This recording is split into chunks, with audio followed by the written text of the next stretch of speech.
The wolf was bleeding heavily from a gash across its flank when Dr. Callen Pryce carried it into the medbay of the Galactic Wildlife Rehabilitation Center. The center's corridors were sterile and humming, lit by tubes of soft blue light. The scent of antiseptics mixed with something metallic and oddly sweet.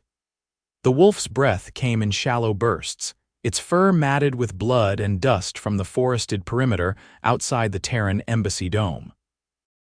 "Emergency trauma species, Canis lupus," Callen said as he passed through the scanner arch. "Vitals unstable. I need a surgical suite prepped now." A tall, lime-green Avexian vet named Coral stepped in front of him, arms raised, blocking the entrance. Its eyes blinked sideways. "That is not a registered species for medical intervention," Coral said. "It's clearly feral. We are not authorized to treat terrestrial predators." Callen adjusted the wolf's weight on his shoulder. "He's not feral. He's a rewilded companion animal. That's registered enough. And he's bleeding out." "It is not a companion," Coral insisted. "It is a danger to all personnel. Look at the dentition. It is a predator. I will not operate." The wolf whimpered, a low, pained sound that made Callen's jaw tighten. Callen's voice dropped. "It's just a big puppy. Relax. I've handled worse with duct tape and a flashlight during a blackout in Montana.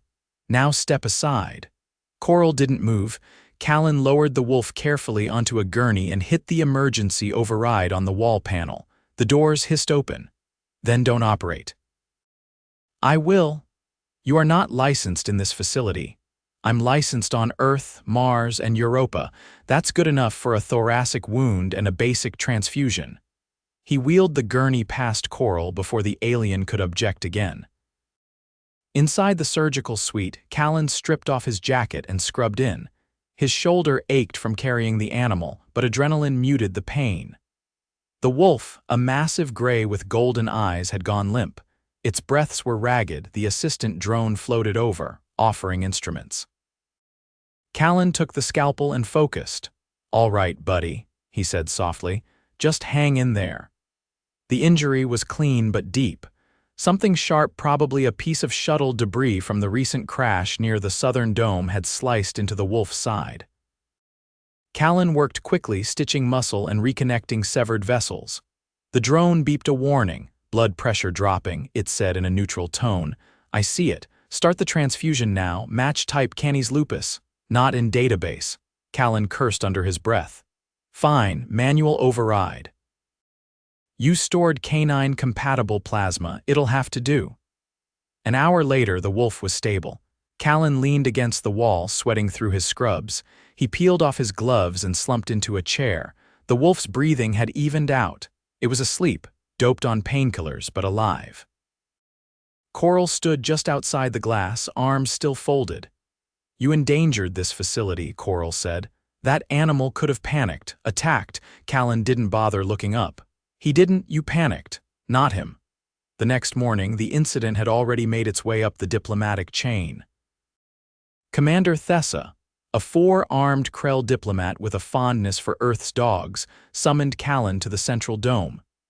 "You performed unauthorized surgery," she said, examining a datapad, "and violated 3 interspecies containment protocols." Callen shifted uncomfortably in the chair. "I saved a life. Of a non-sentient. That's debatable. He recognized me, wagged his tail when I approached. That's more recognition than I get from most of your staff." Commander Thessa's eyes narrowed. "You're lucky Coral didn't file charges." He tried. "Nobody cared." Thessa sighed. "The wolf is being transferred to the Terran Protection Zone. You're not to bring any more Earth-origin fauna into shared med facilities." "Understood." He returned to the recovery wing, where the wolf whom he'd started calling Bramble was now sitting up, tongue lolling out, tail thumping weakly. A young nurse, human, was cautiously offering him bits of protein ration. "You're tougher than you look," Callen muttered. The next few days were uneventful until a loud boom shook the dome at dawn and the emergency klaxons blared.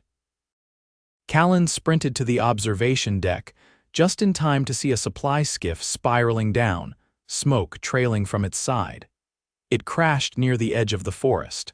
By the time Callen reached the wreck, A team of xenosecurity drones had already established a quarantine perimeter. He flashed his clearance badge and ducked under the caution tape. The pilot, a young Corin named Felix, was trapped inside, leg pinned beneath a crumpled support beam. He was conscious but pale.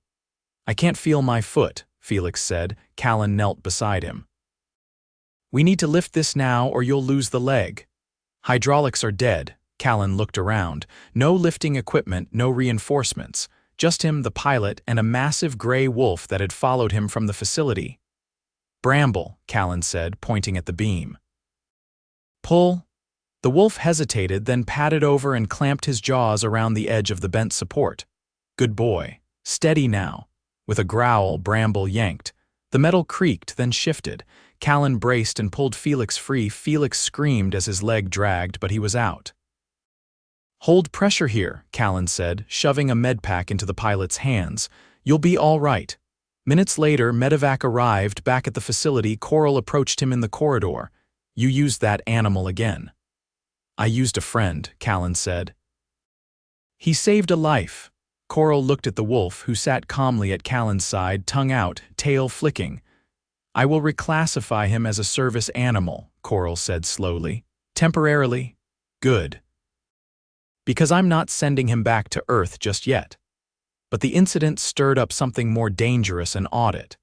The Intergalactic Species Ethics Committee sent an inspector, a brittle-looking humanoid named Merrill, who arrived with an entourage and several portable scanners. "I want full medical records on the Canis lupus specimen," Merrill said, "and your own credentials, Dr. Pryce."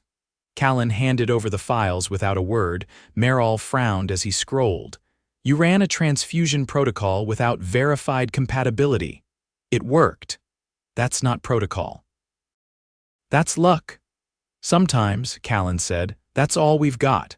Merrill turned to Bramble, who sat obediently, head tilted. "This is the creature you risked a surgical suite and a staff member for." Callen nodded. Merrill reached forward to scan the wolf. Bramble growled. Callen stepped between them. "He doesn't like scanners." "Neither do I," Merrill said dryly. "If this animal harms anyone, you'll be held fully accountable." "Understood." That night, someone broke into the facility's quarantine wing. 3 rare avian specimens were stolen valuable on the black market. Surveillance footage showed a masked figure, humanoid, moving fast and precise. Callen watched the footage and then glanced at Bramble. "Think you can track them?" The wolf barked once. They left before dawn. The trail began just past the maintenance hatch behind the hydroponics station, where the thief had cut through the perimeter grid using a pulse knife. The scorched edges of the panel still radiated residual heat when Callen crouched beside it.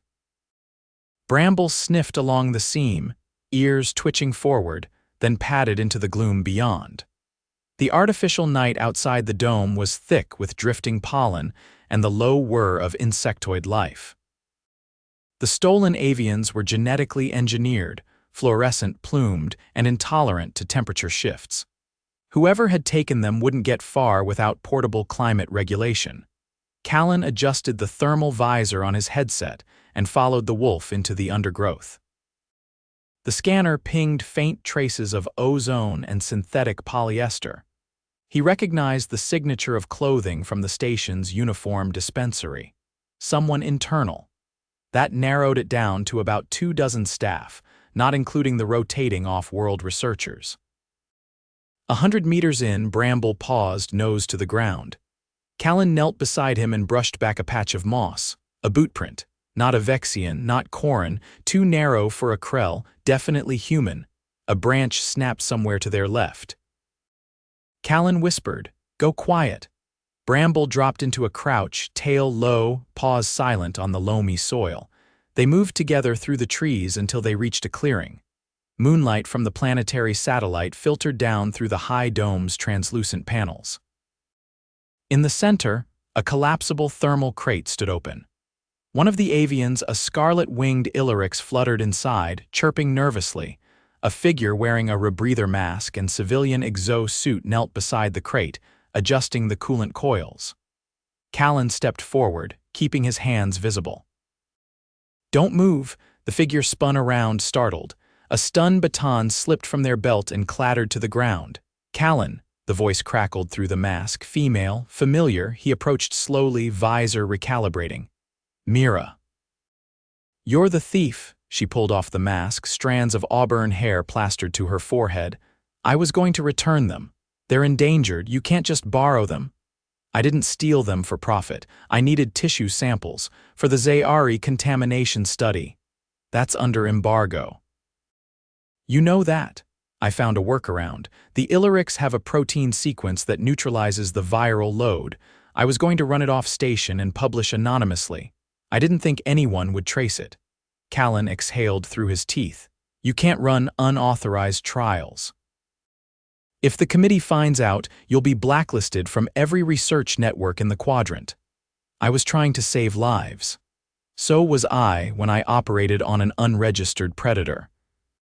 That didn't stop 3 oversight reviews. They stood there in the dim clearing, the Illyrics chirping softly between them. Bramble sat beside the crate, tongue lolling, watching them both like a bored referee. I'll help you, Callen said finally, but you're reporting this. Voluntarily. Mira opened her mouth, closed it again, then nodded. Fine, on one condition. What is it now? Let me finish the scan. Just 1 more minute. Callen looked at the bird. Its feathers had begun to dull. You've got 30 seconds. Then we bring them all back. Back at the facility, Mira uploaded her findings under a secure archive key. She handed the avians over to the wildlife custodians without ceremony and submitted her confession to the ethics committee. The expected fallout arrived 2 days later in the form of a temporary suspension and a strongly worded memo from Commander Thessa, who called it an embarrassing misuse of interspecies trust. To avoid further entanglements, Mira was reassigned to the Northern Observatory Tower, where she wouldn't have access to fauna of any kind. Meanwhile, Bramble had become something of a local celebrity. Staff members detoured to the recovery wing to take pictures with him. Children visiting on educational tours asked if they could pet the Earth Wolf. Someone even printed a commemorative sticker that read, "Bramble saves lives 1 sniff at a time." Callen didn't mind the attention. It meant fewer questions about jurisdictional overreach. One afternoon, just past midday meal, Coral approached with a datapad. I require your expertise, the Avexian said without greeting. Callen raised an eyebrow. You mean you're asking for help? I am delegating a task to the most available qualified human. Charming. What's the case? Coral turned the pad. An image of a reptilian creature with iridescent scales appeared. It was curled in distress, limbs twitching. Zarnak lizard. Developed tremors after exposure to Terran grass. That's not a medical issue. That's an allergic reaction, which I do not know how to treat. Callen leaned forward. You just need to flush its system with histamine blockers. Start with 30 milligrams per kilo. That dosage is lethal to Avexian fauna. It's fine for Zarnaks. I've treated 3 before. They love chewing grass. It's like catnip to them. Coral hesitated. And you are certain? No, I'm guessing. Of course I'm certain. Later that week, the Krell Council invited Callen to a ceremonial dinner in honor of his cultural contributions to interspecies cooperation. He wore his least stained uniform, shaved for the first time in 5 days, and endured 2 hours of gelatinous courses and speeches delivered in a language that sounded like rubber bands snapping underwater. Halfway through, a Krell elder leaned across the table and pointed at Callen's chest. You command the Terran beast, Callen blinked. Command is a strong word. It obeys your gestures, it braved fire. That is uncommon for non-telepathic fauna. Earth animals do that. We've been working with them for centuries. The elder tapped a claw against a bowl of fermented root paste. You should breed more. Working on it, Callen said, not entirely joking. When he returned to the facility, Bramble was missing. No cage had been forced, no gate left open. The security logs showed a gap in the feed between 2nd and 3rd rotation. Someone had hacked the system. Callen activated the emergency trace beacon embedded in Bramble's collar. A single ping responded from a freight vessel preparing for departure at the southern launch pad. He didn't wait for backup. The launch pad was already sealed when he arrived. He flagged down the operator at the console, that ship's carrying unauthorized biological cargo. The operator, a bored-looking Fenian with translucent skin, shrugged. Manifests clean, override it. I'm telling you there's stolen property on board. Not without clearance. Callen yanked out his medical ID. This is your clearance. You want a court hearing, or do you want to open the damn door? The Fenian sighed and pressed a button. The cargo hold hatch hissed open. Callen climbed inside, scanning the crates. He found Bramble in the last row, sedated, locked inside a containment pod labeled Research Sample Non-Sentient. His pulse spiked. Who authorized this? The Fenian peered over his shoulder. Contracted shipment. Destination. Iraqis Prime. Cargo tagged by Mira Alen. Callen stared at the name she'd lied. She hadn't stopped at samples. He lifted Bramble from the pod, cradling him against his chest. The wolf's pupils were dilated, breathing shallow. Hey, buddy, you're okay. I've got you. He carried him out of the ship, straight to the med bay. The sedation cocktail was a blend of neuroleptics used for large herbivores, not lethal but dangerous for canids. As he flushed the toxins and monitored Bramble's vitals, he didn't speak. Not to Coral. Not to Thessa when she arrived demanding a report. Not even when the ethics committee sent 2 inspectors to observe the treatment. He didn't speak until Bramble opened his eyes 6 hours later and whined softly. Then he stood up and said, "Put Mira on a no-fly list." Effective immediately, Coral glanced at the monitors. He will recover. He'll recover. Commander Thessa folded her arms. This is a diplomatic incident. No, this is theft. You must understand Alen's research. I don't care, Callen said. She tried to smuggle him off-world like lab equipment. The room went silent. We are unaccustomed, Thessa said finally, to humans forming emotional bonds with non-sentients. Then get used to it, Callen replied. Later that evening, long after the inspectors had left, Callen sat beside the recovery bed. Bramble rested with his head on Callen's boot. The facility lights dimmed automatically, signaling evening rotation. From the corner of the room, Coral spoke quietly. He recognizes you. Callen didn't look up. Yeah, that is not standard behavior. No, perhaps we should reconsider our definitions. 47 hours after Bramble had been rescued from the freight ship, he was eating again. Not much, just a few cubes of nutrient gel and a handful of rehydrated meat strips, but it was enough. The sedative had flushed from his system, and the tremor in his back legs had faded. Callen watched from the corner of the observation room, arms crossed, eyes rimmed red from 2 nights of broken naps and half-hour alarms. Coral was the one who broke the silence. "We've updated the containment registry," he said. "Effective immediately, your wolf is classified under Tier 3 assisted entity. That makes him legally distinct from a pet." Callen didn't move from his spot.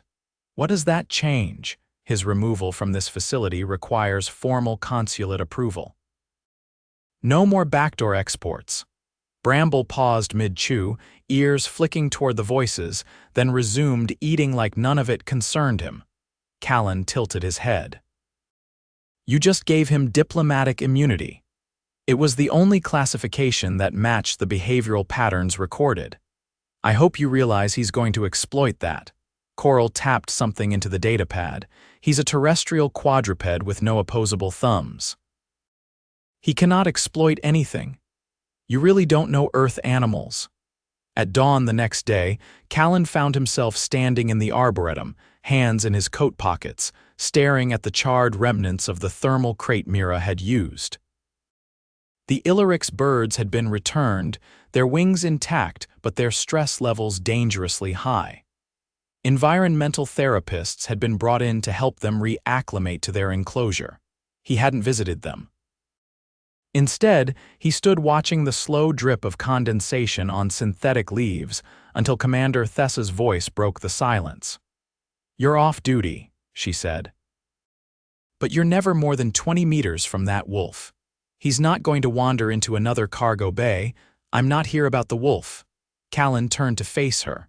Then what? The Krell elder who called for your commendation. He's filed a formal petition. For what? An interspecies training exchange. He wants to bring in Krell youth to observe you working with Bramble as a model of human-animal cohesion. Callen blinked. That's not training. That's a petting zoo. He doesn't know the difference. I'm not a teacher.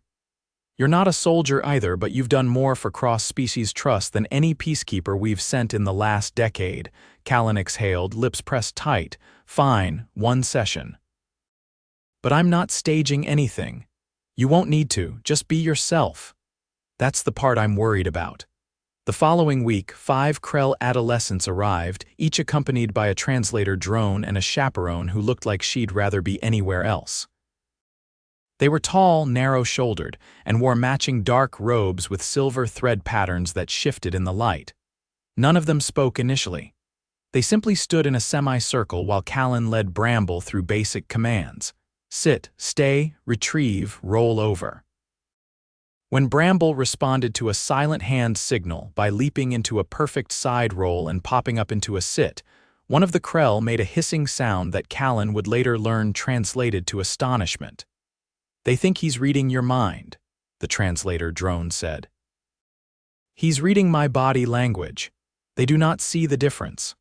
After the demonstration, one of the adolescents stepped forward and extended a hand, palm up. Bramble sniffed it, then licked it once. The chaperone looked faint. Callen scratched under Bramble's chin. He'll only bite if you smell like sedatives. The translator hesitated. They want to ask how you trained him. Positive reinforcement mostly, repetition, trust, no implants, of course not. The adolescent who had approached took a step back and made a low, chittering noise. The drone translated again. She says that is impossible. No Earth creature should be able to do this without neural programming. Callen crouched beside Bramble. You'd be amazed what animals will do if they like you. The session ended without further surprises. The Krell bowed in synchrony before leaving, and the chaperone muttered something about adjusting the curriculum for biological unpredictability. Callen took that as a compliment. The next afternoon, Coral entered the medbay without his usual clipboard. I've received a request, he said. And I am inclined to refuse it, but protocol suggests I inform you. Callen didn't look up from the console. Let me guess, Mira wants to apologize. She is not requesting contact. She is requesting access to the anonymized medical data from Bramble's treatment.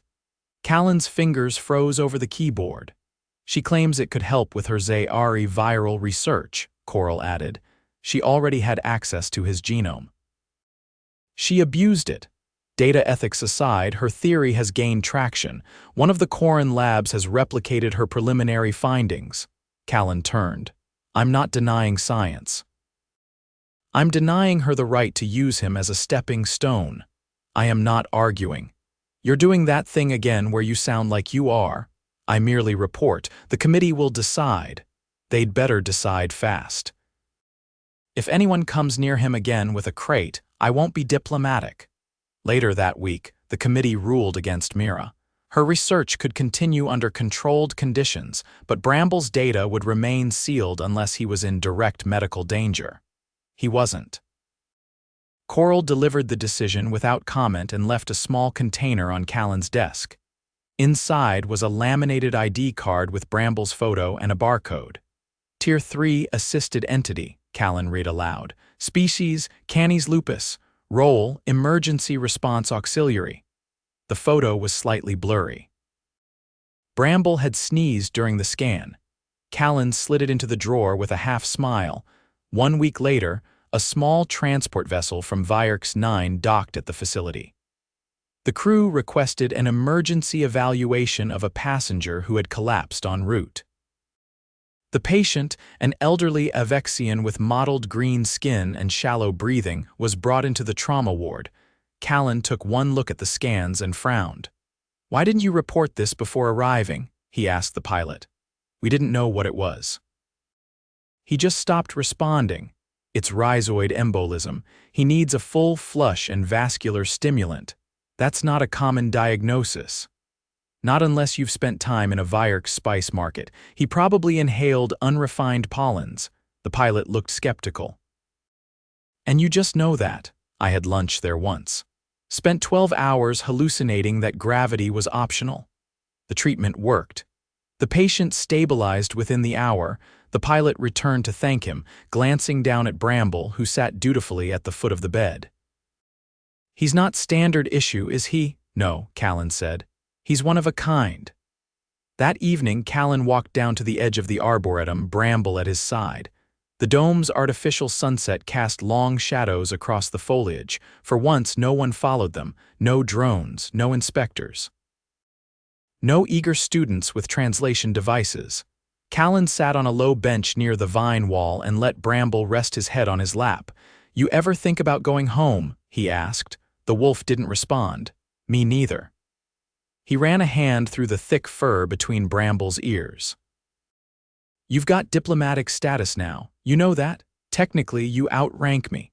Bramble gave a low huff and closed his eyes. Callen leaned back, head tilted toward the artificial sky. Somewhere far above them, the stars were real. But for now, this dome, this strange patchwork of species and rules and impossible friendships, that was enough. He closed his eyes, too. No klaxons, no intrusions. For the first time in weeks, silence felt like safety.